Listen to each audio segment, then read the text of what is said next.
আজি আমি গুলামুন্ডা রদ দেখি যেছিল এন্তা এন্তা জিনিস মানে দেখমু বলুকে नहीं ভাবি।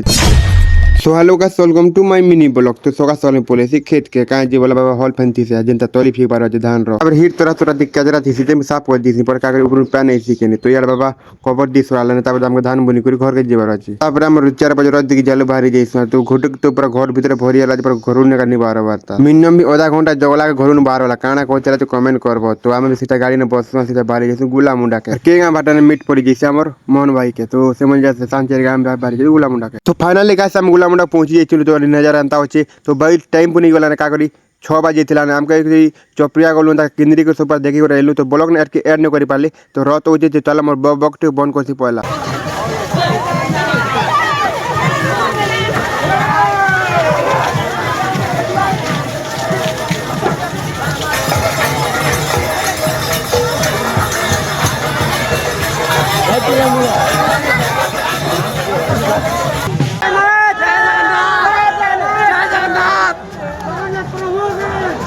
यार जेन डगा डगु जे पूरा ब्यागर पूरा फेल मारी जेबा काहे जे बोले पूरा चाटी भाई लोग बाजी स्टूडियो जेरी पूरा ऊपर काने बोगे दगा बेल नहीं ना तपर घर जे वाले 12 से का करबो पूरा गाड़ी जेते भीड़ थी पूरा 2 घंटा पूरा जगबा पूरे ने धर सोले बार करसु मुई हेले कम टाके घुड़ा दु पूरा हिंसी आने के दु पर के हिस्सियान छ सूट को छानी जेसी गुडी गुडा लटकी जी गुडी गुडा पोले जेसी तो आज वीडियो एती का तो के ले जे जगना हर हर मत भेटमा नेक्स्ट ब्लॉग रे।